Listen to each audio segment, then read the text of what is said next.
Okay, so I'd just like to pick up where we left off last time in chapter 6 in our chirality chapter, and just to kind of remind us where we were, if I remember right. I think we had just gone through and located stereocenters. I think there were 8 of them in cholesterol, and we were just kind of practicing prioritizing groups and locating stereocenters and determining RRS. Remember, RRS refer to absolute configuration of a chiral center or of a stereocenter.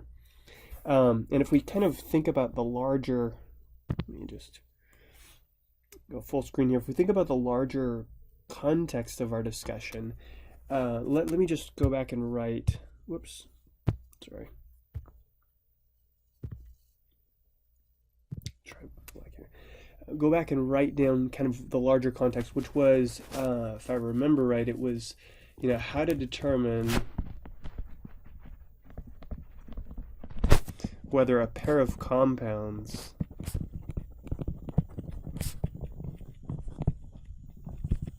are enantiomeric. And we'd said there are a few ways of doing this. The first of which was rotate compounds in 3D, right? And we said that if they rotate, if we're able to do this, can be a challenging thing, but if we're able to rotate them such that we see that they're exactly the same, whether that be having models. We don't always have models in front of us, but we can actually do this on paper using dashed and wedged bonds when we draw them. If they rotate such that we see that they are the same, then we call them identical compounds. And if they look like mirrors of one another and are not superimposable upon one another, we then call them enantiomers. Now there are other ways, because again that can be challenging, especially when the molecules get big. So we said we have this RS system. And for single chiral center molecules, we said if we have 2 of them we're comparing, and they are, they have all the same groups attached, right? That's the first box that needs to be checked. But if that's true, and if then their chiral centers are both R or both S, they're again identical. And if one's R and the other's S, then of course we call them enantiomers. We say they're enantiomeric. So we worked on both of those, and I said there was a third way, and this third way is it's another one of these projections. Remember, projections are just different ways of representing molecules. We've talked about Newman projections, right? And what other one? Hayworth projections. This is another one, a third type of projection called excuse me, a Fisher projection. So Fisher projections, and then I'll just put RS next to this because we also come back to the Cahn-Ingold-Prelog system, assign priority, determine RS, but it's in a little different context. So if we think about using another example, let's just use, I think we were using this example, an amino acid last time. I think we were using alanine, so let's just kind of come back to alanine. Yeah, okay. And so the idea here is with Fisher projections, what we try to do is we try to take the molecule and orient it such that 2, and I'm just going to draw a little arrow here, such that 2 of the groups are on a horizontal axis, and we put those coming out of the plane of the page, so we would put them then on wedged bonds. And then the other 2 groups, and we can just put these 2 on the horizontal bond axis, so we'll put them on wedges, and then the other 2 sort of necessarily then are on a vertical bond axis. And let me just do this as I'm not a great multitasker here, but as I talk I'll try to do it. So the idea is then these would be the ones I'm coloring in here, would be the groups that we end up putting on this horizontal bond axis. The other 2 then are on a vertical axis.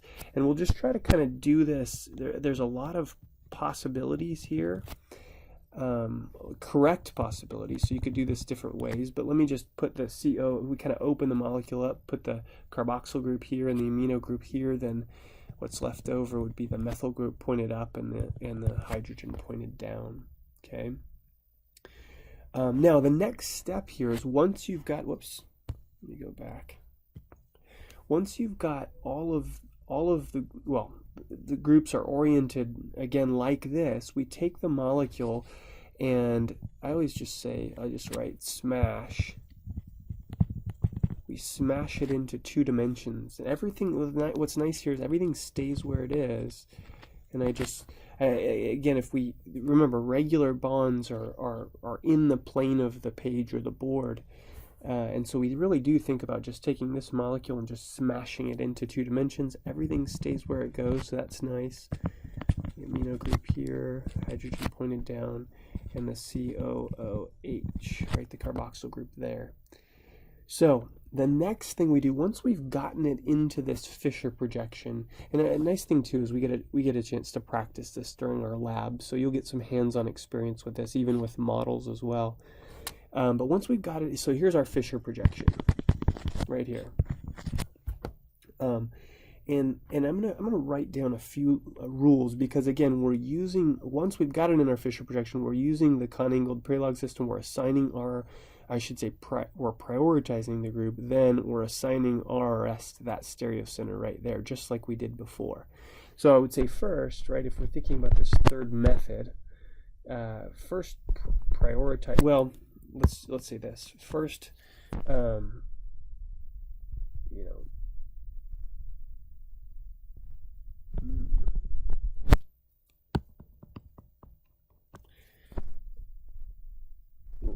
write or draw compound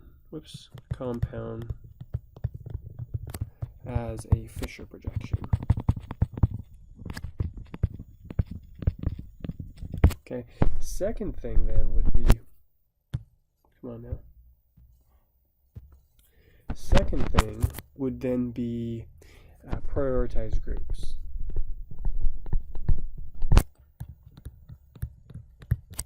Again, we've done this. I'll just write conangled Prelog system. That's just the one that says we look for the first point of attachment, and we prioritize based on atomic number. Okay, so just like before, so no different than before. And then, so for C here, it's not erasing. For C here, then we'll just say if lowest, in this case fourth priority group is vertical, so let's just say on vertical axis. What we really mean is up or down. Okay. Then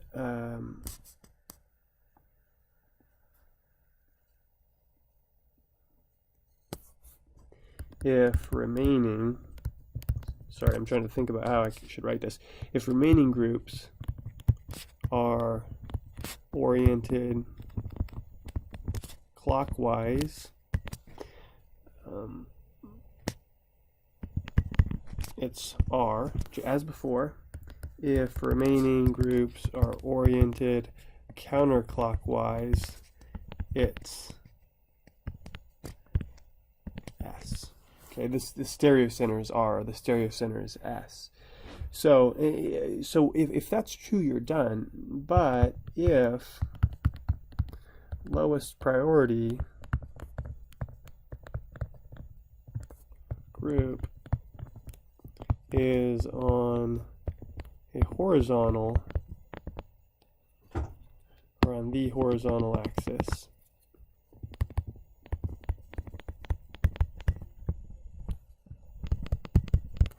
left or right,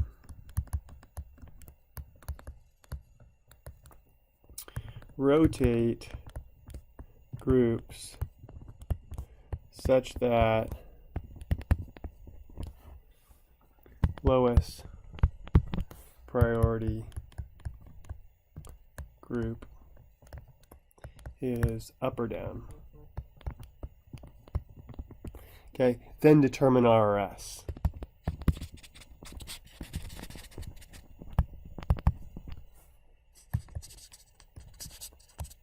For the stereocenter. Now, I think I need to add one more little little addition to this rule D here, because we need to talk about what an appropriate way to rotate the groups is. But one of the nice things here, if we look back at this example, and we should do an example where the fourth priority group isn't on a vertical bond axis, so that we can talk about the rotation. But if we come back to this one for a second, hopefully you'll agree, if we prioritize these, right, that's a hydrogen, so that one's automatically 4. We've got 2 carbons here. So those are tied, and until further notice, and then until we look a little closer. And then this, of course, nitrogen is higher than carbon in terms of its atomic number, so that one would be 1. And of course, this was carbon attached to oxygen, 2 oxygens actually, right? And well, C double bond O, and then another CO. So really 3, if you want to think about it sort of technically. And this is a methyl, so this one would be higher than this one. So we'll call this one 2, and this one 3. Again, we've done similar prioritization practice before. So let me do this. Let me get another page here. Oops.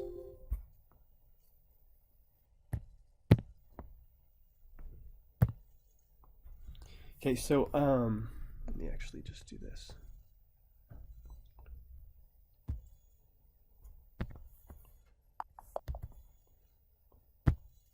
Okay, so let's sort of continue that. I'm gonna redraw that here. Oops.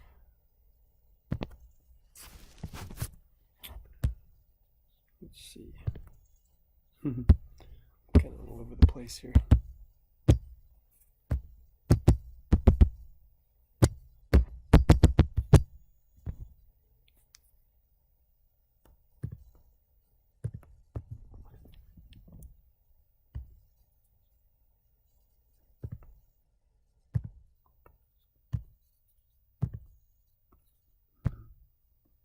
Struggling here. There we go. Let's do black. Okay, so see if I can even remember how we had it. Yeah, there we go. CH3 COOH, right? Hydrogen was here, and the amino group was there, and we just prioritized them. 3, 2. Sorry, that's a 1. 3, 1, 4, and 2. Okay.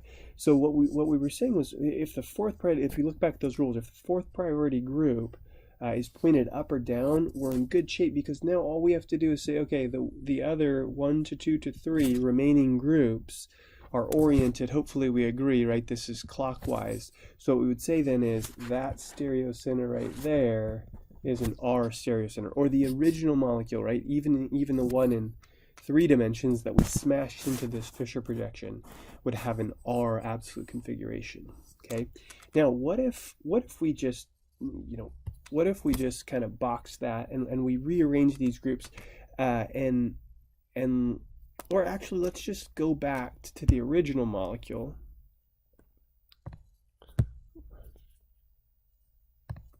Oops, keep doing that.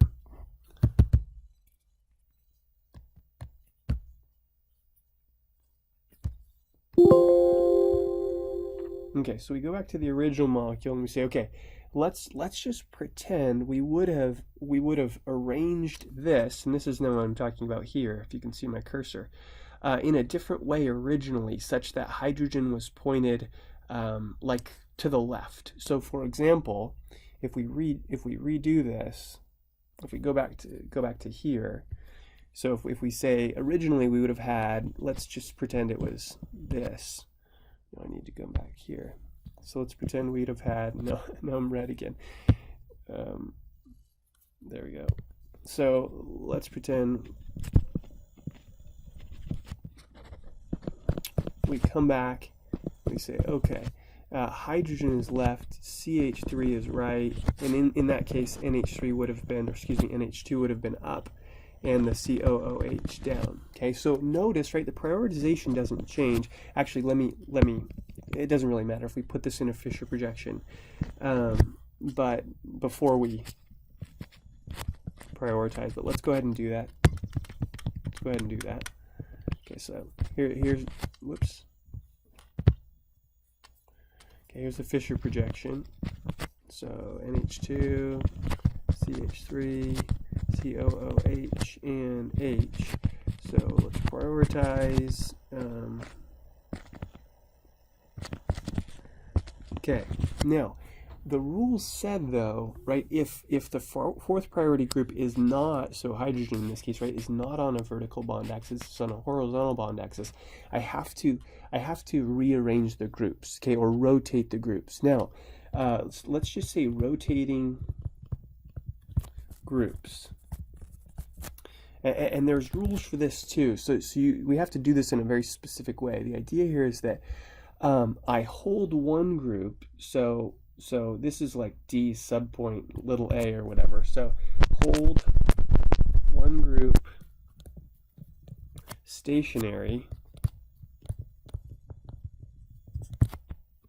and rotate the others, or the other three, clockwise or counterclockwise, one position essentially. Okay, and again, the whole point of doing this is so that that group right there, right, can be on the fourth priority group, can be up or down, and then we can do RRS just like we did before. So so let me just erase that so we don't get confused. So let's just and again, a lot of options here, but what I'm going to do is I'm going to hold this group, and I'm going to rotate these, and again, I got to do all three of them. So I'm going to put this one here, and this one here. I'm rotating them. Hopefully we agree in this case. I think I meant to say clockwise or counterclockwise, right? I wrote CW there. But anyway, the idea here is that I'm rotating all three of these. I'm going to redraw this now. This was my original Fisher projection. I'm going to redraw once I rotate.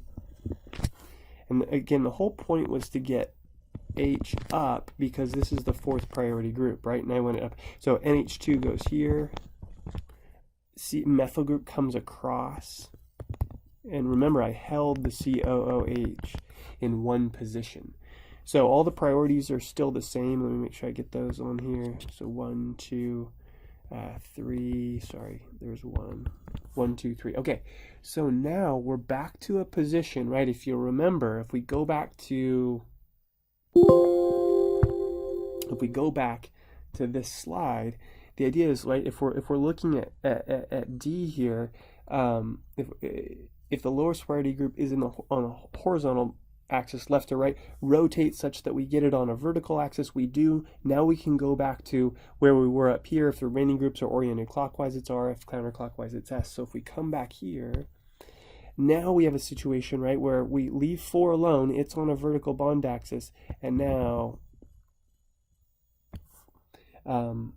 we look at the remaining groups, 1 to 2 to 3. Again, the idea here is that that's R, and it better be R. It needs to be R, right? We started with the same molecule, we just oriented it differently.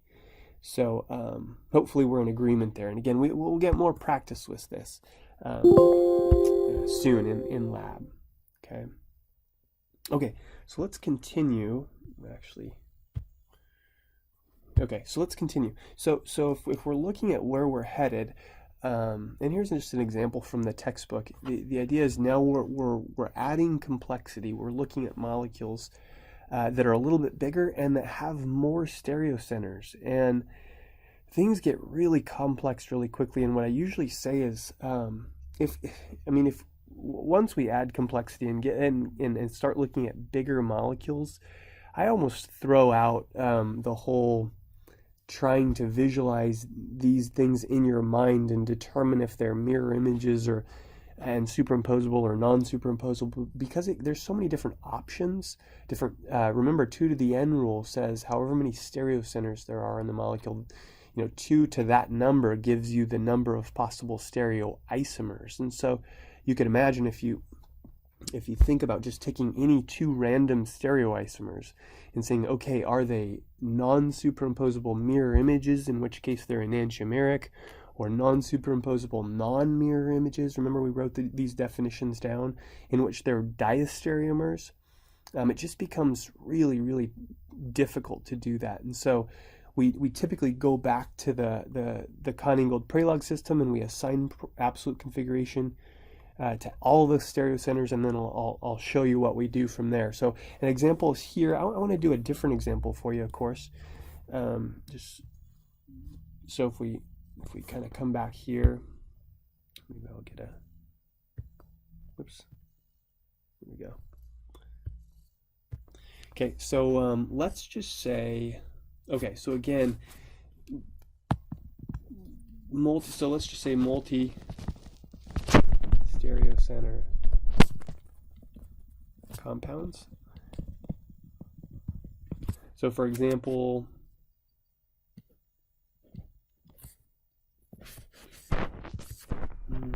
let's do this. And we could name this, right? So it's a butane, and there's a bromo group and a chloro group. So but we don't need to. Okay, so hopefully we can agree, right? We've practiced this quite a bit by now. There's a stereocenter right there, or maybe we can do what we were doing before. Let's just put our little asterisk where the stereocenters are. And notice I've drawn it in 2 dimensions, right? It's not, we haven't designated the, the stereochemistry of those stereocenters yet, but we'll do that. So the 2 to the n rule says, right, in this case, there are 2 stereocenters. So there should be, hopefully we agree, 4 different isomers. Okay. And we're going to, of course, look at all 4 of them. Let's start out, and in no particular order. I'm just going to draw all the possibilities for us, and we can examine each of them individually. So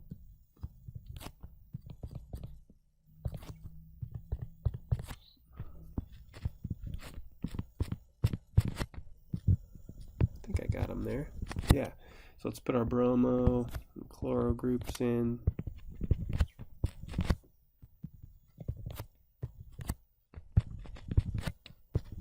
Okay. So these are the 4 possibilities, and again, really difficult in some cases. And maybe you can do it, and that'd be wonderful. But you don't necessarily have to be able to visualize whether these are superimposable or non-superimposable, or again mirrors or not. We can go back and assign absolute configuration to all of the stereocenters here. I'm just going to do this. Hopefully we can agree that, let me just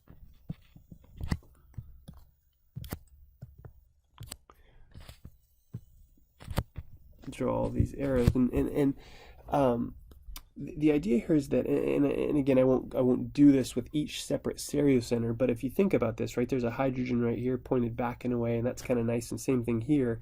So this is kind of a nice one to start with. The bromo group would be higher in priority than the methyl, and all this over here, although this would be higher in priority than this. So I would say that would be R. Okay, same thing here. This is actually R as well.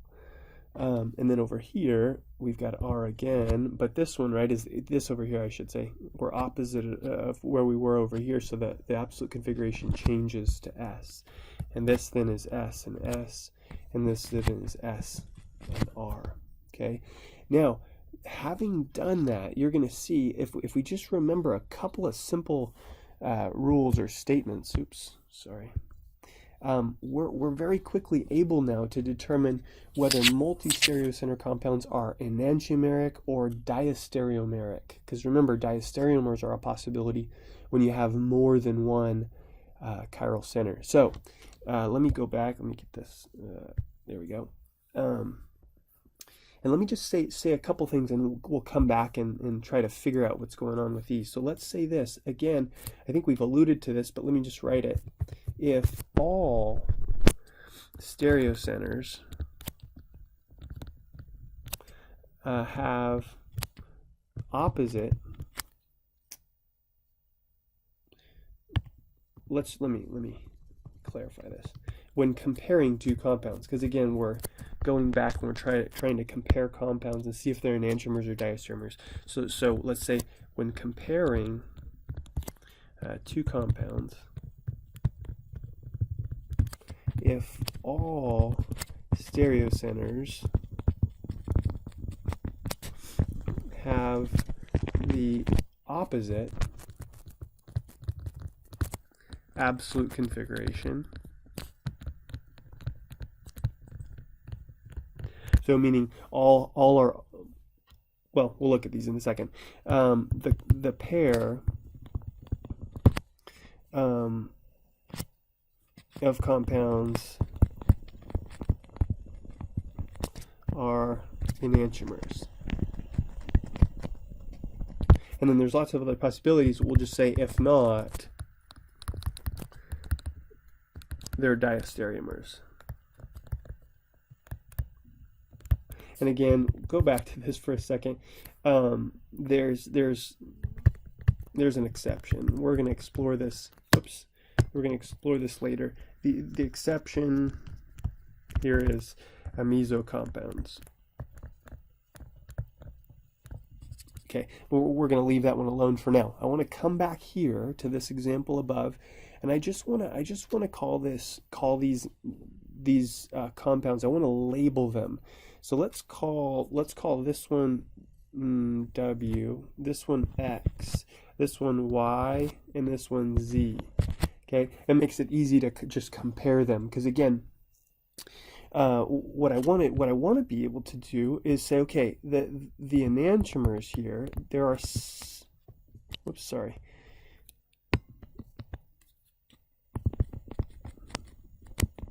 Let me just write enantiomers and diastereomers. I want to be able to say, okay, this pair is an enantiomeric pair, and this pair is a pair of diastereomers.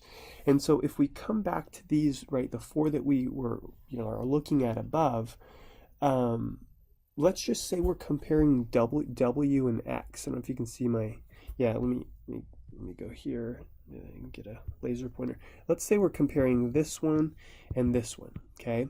Notice here we have an RR, I guess, set of stereocenters. And if we're comparing the same ones over here, this one and this one, it's R and S, excuse me. And if we jump down to Y, right, it's S and S. And then here we have S and R. They're all arranged the same. So the enantiomeric pairs, remember, if we're looking at this down here, we said when we're comparing a couple of compounds, if they all are opposite, meaning like if we're looking at W and Y, for example, RR, right?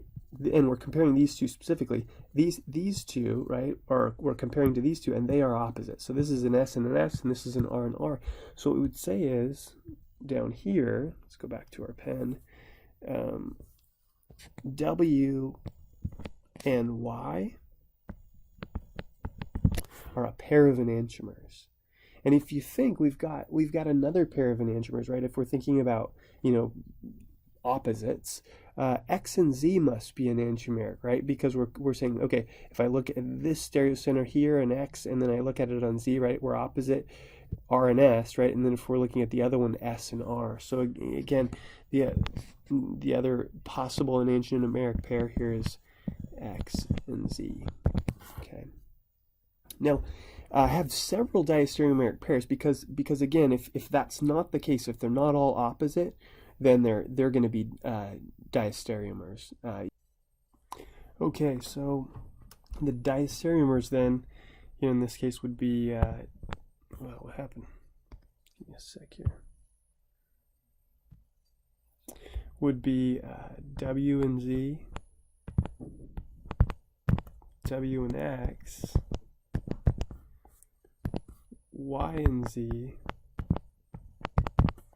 and X and Y.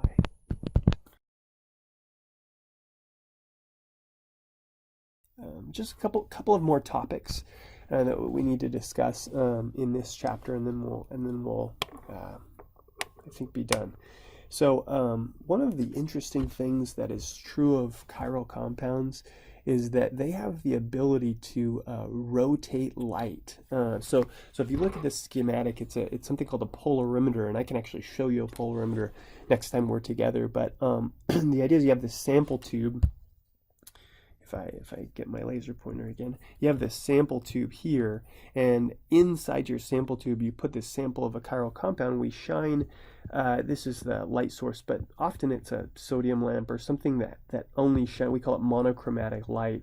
One wavelength is shined into the sample, and then if you're the observer over here, you can actually see that light has been rotated in one direction or the other. And maybe now's a good time to just go back and say a few things about, just remind ourselves, let's see where we're at here, red again, remind ourselves about electromagnetic radiation. So let's say we're shining like let's just say we're looking at a flashlight. Somebody is shining a flashlight at us, right? What we would see, although it wouldn't look to us like this, we just see a bunch of light, but it turns out that there would be light shining at us, and if it was a regular old flashlight, it wouldn't be monochromatic. It would have lots of different wavelengths represented, but we would have light oscillating in all of these different planes. And so what we're saying here, though, is if we select, we can, I think on that last slide, this was mentioned or shown, but this is like polarized sunglasses. The filter really makes it so that, if you're thinking about the filter, wow, that's pretty ugly, but it makes it so that only light oscillating in a single plane is able to get through. So the vertical stuff in this case, right? So if we filter out all the other stuff, this is all we have. This is like the end view. And if we think about kind of converting that to the side view, this is probably where we're more, familiar with a discussion about a wave. That's an ugly wave, sorry, but this is kind of the side view of our electromagnetic radiation. Remember things like wavelength and frequency, how many waves pass a stationary point in a given amount of time. Those are things that we could discuss.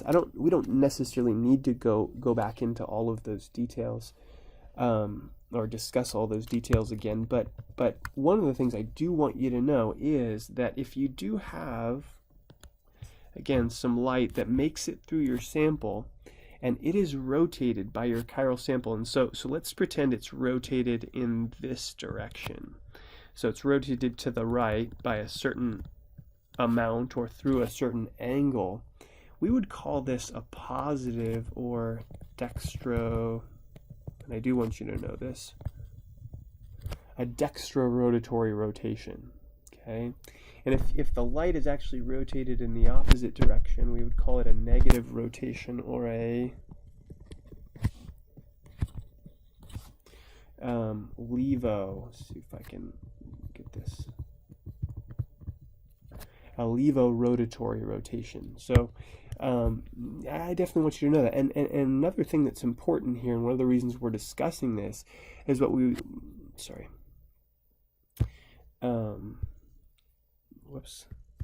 is because enantiomers, and sort of another one of these properties of chiral compounds, enantiomers in particular rotate light in, we'll just put equal, in terms of their magnitude, well, let's say this, in opposite directions,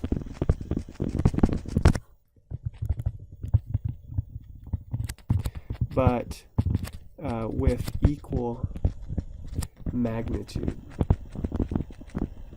And what we mean by with equal magnitude is same angle, right? Same number of degrees.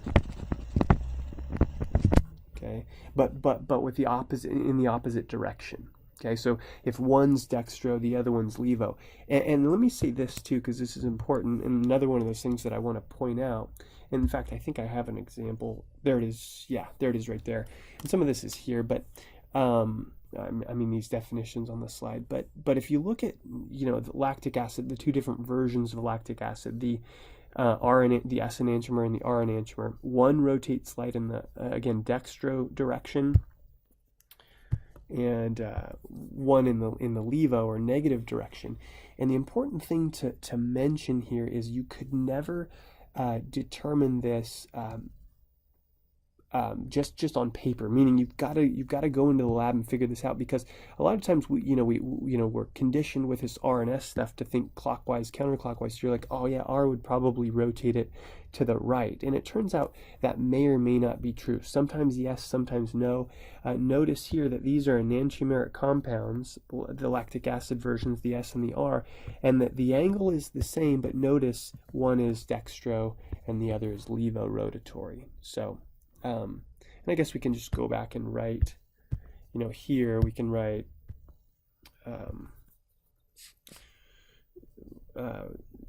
sine, well, really, and the angle, but we'll just put direction of rotation plus or minus must be determined empirically. Okay, so we've got to do it in the lab. We could never guess at it. Okay. Where we're at here. Okay, now just as an aside here, if we're thinking about specific rotation, sometimes if we have time, we'll go into that. It turns out there's so if you look at this is like these square brackets. This is specific rotation, and there's typically a temperature and a wavelength. That's the D line of sodium, equals the observed rotation over concentration times path length. So it turns out this is the observed rotation, and this is kind of like we call this specific. Sorry, I'll get rid of these. Specific rotation. And really it's just a correction for temperature and for wavelength and for the concentration of the solution. That's what we're dealing with here. Concentration. And this is the path length of the tube that holds the, path length. And it's in this interesting unit of length called the decimeter. So anyway, I just write that to say, well, okay, there's certain things, again, that can influence this, the amount of degrees of rotation, but I don't think we need to go into it. Sometimes if we have time, we'll do some example problems, or we actually work these things out, put some numbers in and things like that. But I don't think let's just say for now we can disregard that. Again, if we are able to latch onto the things we discussed, I think we're in good shape. So let's see.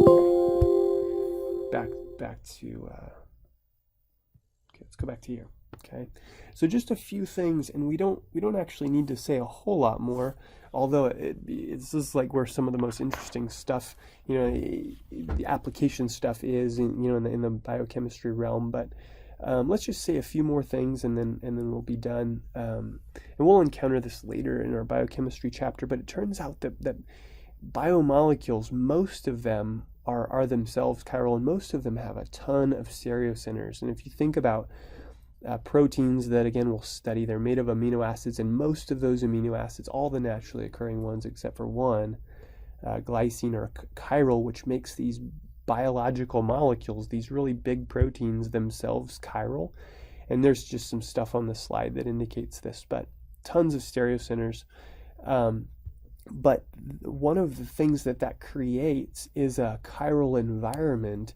And so if you think about how a molecule interacts with a protein, and again, the context, we've discussed this before, would be like if you're thinking about pharmaceutical chemistry or biotech and pharma companies who are trying to find molecules that will interact with a particular protein or incapacitate a protein, right? Maybe it's an enzyme that they want to incapacitate. They have to take stereochemistry into account There's all sorts of really cool things that can be studied in this realm. But one of the neat things, and I don't know if this is a figure from your book or another book, the idea is when you think about these interactions between biological molecules, proteins, and what we'll call substrates or molecules that fit into proteins, what we call the active site of the protein, the molecule has to fit in perfectly. And it turns out there are some situations where, and it's kind of illustrated here if I come back and get our laser pointer, this and this, right, are enantiomeric compounds, so they're identical with respect to, boiling point, melting point, physical properties, except for, again, they're really mirror images of one another that aren't superimposable. And it turns out in some cases one of these fits into an active site in a particular way and the other one doesn't, and they elicit responses or different responses, or one elicits a response and the other one doesn't. And again, there's so many neat things that are, that we could discuss here. One cool example is if you look at limonene, again, these are mirror image molecules. There's the chiral center right there, and one's R and the other's S. And these are commonly, the limonene is commonly found in the peels of citrus. And it's a really fun thing to actually distill, and you can isolate it, and it's got interesting uses, and it smells nice and all that. But one of them, this is amazing to me, one of the stereoisomers, I should say, when you inhale it, this one, right, you actually smell, it smells like oranges. And the other one, even though, again, it's just a mirror image. I mean, the properties are identical except for that these are mirror images, non-superimposable mirror images, we are able to distinguish between them, right? This must mean that our neuroreceptors in our nose can actually differentiate these, and these two compounds elicit different responses, which is, again, incredible. And there's other examples. Some of them are actually really interesting, and others are kind of tragic. Like if you think about this compound right here, again, just a single chiral center molecule. Sometimes we'll use a wavy bond just to indicate that this could be the dash or it could be the wedge. So nothing weird or magical about that wavy bond. It just means we could have one or the other stereoisomer. But thalidomide was a compound that was, I think it was in the 50s. You can look this up, but it was synthesized in Europe and gained widespread use there. And thankfully, it wasn't actually FDA approved here, but it was a really good.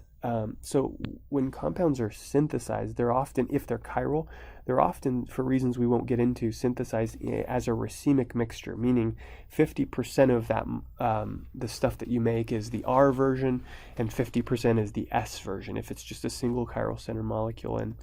And so in this case, it wasn't understood. So this is a really good, thalidomide here is a really good anti-nausea drug. So a pregnant woman would take it for morning sickness and to relieve their nausea, and it was really helpful. But unfortunately, just short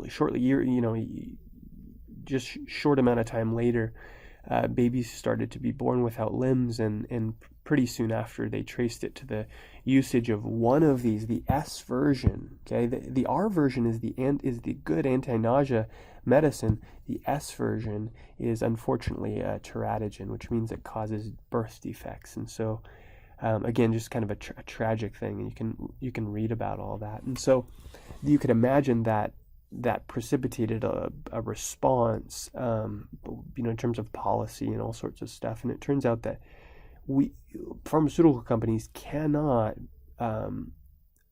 unless they study all of the different stereoisomers that exist for a particular compound, they can't mix them and give them to us. Meaning we have to have what we call enantiopure or single enantiomer drugs, unless the company has studied all of the different enantiomers that they give us, and they've found that only one of them does something, and the other ones do nothing, right?